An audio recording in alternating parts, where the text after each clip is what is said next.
तो क्या इजराइल के प्रधानमंत्री बेंजामिन नेतन्याहू अपना देश छोड़कर भाग गए? उनके बारे में कोई जानकारी नहीं मिल पा रही है।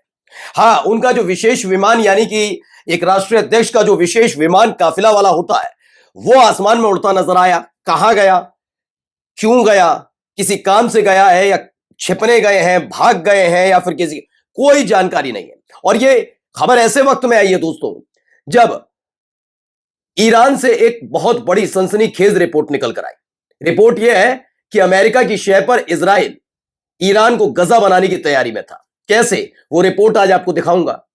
यही नहीं, ईरान के अंदर ताजा ताजा फिर से जो दंगे भड़के वो और उस पर जो कार्रवाई की गई ईरान की तरफ से, वो भी आज आपको दिखाने जा रहा हूं कि ड्रोन और मिसाइल से जो अटैक हुआ उसने कैसे अमेरिका और इजराइल दोनों को थर्राया है। और तो और दिखाऊंगा क्या वाकई आईएसआईएस के लड़ाकों के दम पर ईरान को थर्राने की तैयारी फिर से की जा रही है। नमस्कार, मैं हूं प्राज्वल गौतम और आप देख रहे हैं खबर चौक।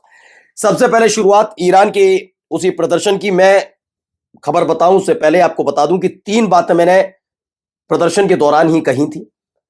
ऐसा नहीं है कि कोई भी सरकार सब कुछ करके दे दे किस पूरी देश की जनता के लिए। कभी कभी एक ऐसा वक्त आता है जब आपके देश की जनता का गुस्सा आपको लेकर फूट पड़ता है। मैं और बहुत सारे पत्रकार और यही कह रहे थे कि प्रदर्शन जो हुआ वो महंगाई को लेकर है। लेकिन शुरुआत में मैंने 3 बातें उठाई थी। पहला ये कि अगर आपकी नाराजगी सरकार को लेकर है तो ईरान के झंडे क्यों जला रहे हैं, यानी आप ईरानी नहीं है। ईरान एक मुस्लिम देश है, वहां पर मुसलमान तादाद कितनी है सब जानते हैं। ऐसे 300 से ज्यादा मस्जिदें क्यों जला दी गई प्रदर्शनकारियों की तरफ से, यानी वो प्रदर्शनकारी नहीं दंगाई थे। और तीसरी बात ये थी कि जब प्रदर्शन करते हैं तो आपके हाथ में बैनर पोस्टर, आप नारेबाजी करेंगे, हो सकता है आपके हाथ में लाठी डंडे भी हो, लेकिन ऑटोमेटिक बंदूकें आपके पास और अत्याधुनिक हथियार आपके पास है। इसका मतलब आप प्रदर्शनकारी नहीं है, किसी और के इशारे पर खेल कर। दरअसल ईरान के अंदर से एक रिपोर्ट आई है, रिपोर्ट पर बाद में बात करेंगे, पहले ये खबर देख लीजिए। इजरायली चैनल है 12, उसने रिपोर्ट किया, ऐसा दावा है। दावे में बताया गया है कि एक बार फिर से प्राइम मिनिस्टर नेतन्याहू अपने प्राइवेट एयरक्राफ्ट से इजराइल छोड़कर चले गए। खबर निकल कर आई कि प्राइवेट एयरक्राफ्ट आसमान में उड़ान भरता नजर आया। उसे जब पहचाना गया तो पता लगा वो नेतन्याहू का प्राइवेट एयरक्राफ्ट है। दावा यह भी है कि उसके बाद से नेतन्याहू का कोई अता पता नहीं है। खबर यह है कि कोई अनडिस्क्लोज्ड डेस्टिनेशन पर इजराइल छोड़कर वो चले गए, यानी कि अज्ञात जगह पर चले गए। कहां गए अभी किसी इसकी जानकारी इजराइल में ज्यादातर लोगों को नहीं है। हाँ, उच्च पदस्थ अधिकारियों को है, नहीं है इसकी गारंटी नहीं, लेकिन फिलहाल किसी को पता नहीं। ये ऐसे वक्त में है जब अभी इजराइल के प्रधानमंत्री बेंजामिन नेतन्याहू के घर तक पहुंच गए थे सारे के सारे प्रदर्शनकारी। और अब ये खबर निकल कर आई, इसमें बताया गया है कि ईरान के साथ तनाव को बढ़ता देख ये अचानक से खबर आई कि वो प्राइवेट एयरक्राफ्ट में सवार हुए और इजराइल छोड़कर चले गए। अच्छा, ये खबर ऐसे वक्त में आई, कैसे वक्त में, पढ़िए। Israeli bullets found in Iranian protesters. दरअसल पहले मोसाद के कई एजेंट पकड़े गए, 2 लेडी एजेंट्स पकड़ी गई, कई नाम उजागर हुए, बहुत सारी चीजें हुई। हथियार कौन सा देश भेज रहा था ये क्लियर नहीं था, लेकिन अब क्लियर हो गया है। दरअसल जब उनका पोस्टमार्टम किया गया, 200 से ज्यादा लोगों की मौत आधिकारिक तौर पर जो ईरान कह रहा है उसके मुताबिक जब उनका पोस्टमार्टम किया गया तो खास तौर पर देखा गया कि उनमें बच्चों को निशाना बनाया गया था। बिल्कुल गजा वाली स्टाइल में सब हो रहा था। जब एग्जामिनेशन हुआ तो उन शव से, यानी कि जो डेड बॉडीज है उसमें से इजरायली बुलेट मिली है, यानी इजराइल ने ही अपने हथियार इन दंगाइयों तक पहुंचाए। और साफ निर्देश था कि कैसे भी करके मासूम नागरिकों को निशाना बनाया जाए, खास तौर पर बच्चों को लेकर। जब बच्चों पर हमले होते हैं और अगर प्रदर्शन के नाम पर ऐसे हमले होते हैं तो वहां की सरकार, वहां का सुरक्षा बल बदनाम होता है।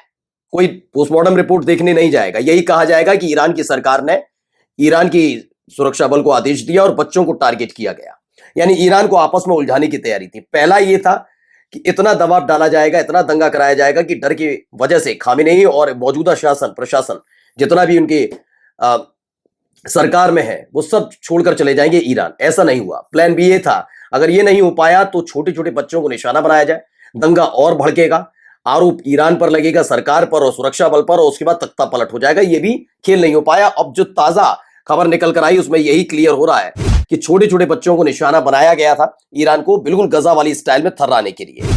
अब ईरान में हुई इस घटना में इजराइल का सीधा हाथ मिल रहा है। तो क्या यही वजह है कि इजराइल के प्रधानमंत्री बेंजामिन नेतन्याहू इजराइल छोड़कर चले गए, जैसा दावा है? अब आइए पहले एक खबर दिखाता हूं, एक वीडियो देखिए यहां क्या हो रहा है। ये वीडियो आप देख सकते हैं, धू धू करके जल उठा है, एक बहुत बड़ा स्ट्राइक हुई है। ये मिसाइल अटैक और ड्रोन अटैक का बताया जा रहा है वीडियो कि ईरान की तरफ से ड्रोन और मिसाइल दागी गई। कहां दागी गई तो बता देता हूं। दरअसल ये तस्वीर जो निकलकर सामने आई, इसे लेकर दावा है कि इराक का एक शहर है दुहोक, वहां पर ड्रोन और मिसाइल से अटैक ईरान ने कर दिया। दरअसल यहां पर एक हेडक्वार्टर बना हुआ था उन मिलिटेंट्स का, जिनका परोक्ष रूप से कहा जा रहा था वो ईरान में दंगा भड़काने और हथियार पहुंचाने का काम कर रहे हैं। जैसे ये जानकारी मिली तो ड्रोन और मिसाइल से अटैक किया। इसका नाम पाक कुर्दिस्तान नाम बताया जा रहा है, नाम का ग्रुप है। और पाक कुर्दिस्तान नाम के इस ग्रुप ने भी इस बात की पुष्टि की है कि हां, ईरान ने मिसाइल और ड्रोन से अटैक करके उनके हेडक्वार्टर को तबाह कर दिया। यह खबर तब आई जब दोबारा से दंगे भड़कने की कहानी थी। पहले देखिए वीडियो।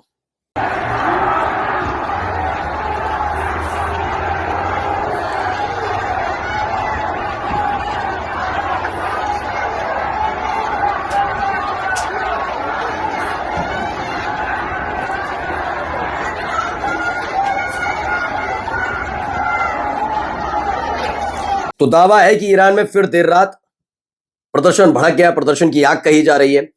लेकिन इस बार ये कहानी देखने को मिली कि जो प्रदर्शन हुआ उसमें हथियारों की उतनी नुमाइश नहीं लगाई गई जितना 8 और 9 तारीख को, यानी 8 जनवरी और 9 जनवरी को देखने को मिल रही थी।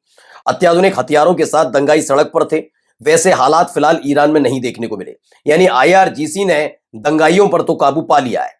लेकिन कहा जा रहा है कि ये जो प्रदर्शन कर रहे हैं ये रजा पहलवी, जो एक वक्त में राजवंशी रहे और अमेरिका और पश्चिमी देशों को ईरान सौंप दिया था एक तरीके से, ईरान के कुएं, तेल के कुएं, गैस के कुएं, गैस, ये सब को सौंप दी थी प्राकृतिक संपदा। वही रजा पहलवी के समर्थक हैं जो प्रदर्शन कर रहे हैं ईरान में। दोबारा से ऐसा हुआ।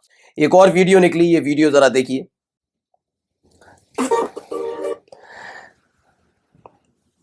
तो यार मारपीट ये वाली है 8 से 9 तारीख वाली। इसमें देखिए कैसे तोड़फोड़ की जा रही, खुलकर की जा रही है। इनका मकसद क्या महंगाई से निपटना है? आपको लगता है क्या ये वाकई महंगाई को लेकर नाराज हैं? लगता है आपको? दरअसल है क्या, इसमें बताया गया कि जनवरी 8 और जनवरी 9, यानी 8 और 9 जनवरी के दरमियानी रात में ये सारे के सारे पहुंचे थे। इसमें ज्यादातर जो थे वो CIA, MI6 और मोसाद के ट्रेंड एजेंट्स हैं जो दंगा भड़का रहे थे, लोगों भड़का रहे थे, ईरान की दुकानों में हमला कर रहे थे, दुकानदारों को पीट रहे थे। तमाम खबरें निकलकर सामने आई। तो क्या ईरान में अब सब कुछ ठीक ठाक है? तो जवाब है नहीं। अमेरिका इस पर बौखलाया हुआ है, उसकी हालत खराब है। इसीलिए एक और खबर निकल कर आई। दरअसल ISIS के बारे में आप सब लोगों ने सुना होगा। ISIS के कई लड़ाके सीरिया की जेल में बंद थे। खबर यह निकल के आई कि इराक को छोड़ने से पहले ही अमेरिका के कहने पर सीरिया से उन ISIS के बंदियों को, लड़ाकों को इराक में ट्रांसफर किया गया है और वहां से रिहा करके उनको ईरान के खिलाफ युद्ध छेड़ने के लिए तैयार रहने के लिए कहा गया है। US forces launch mission in Syria to transfer ISIS detainees to Iraq. यानी कि अमेरिका ईरान को दहलाने में अभी भी लगा हुआ है कि कैसे भी करके तख्ता पलट हो। जो तख्ता पलट शायद जनवरी की शुरुआत में पहले ही तय हो गया था, हो सकता है वो अब तक हो नहीं पाया और अब एक नया शुभूगा छोड़ा गया है। ISIS के दम पर अमेरिका ईरान में कुछ बड़ा करना चाहता है। नमस्कार। New public inter college Lucknow, admission open. For more information call 0522 282232 और 7755 089585।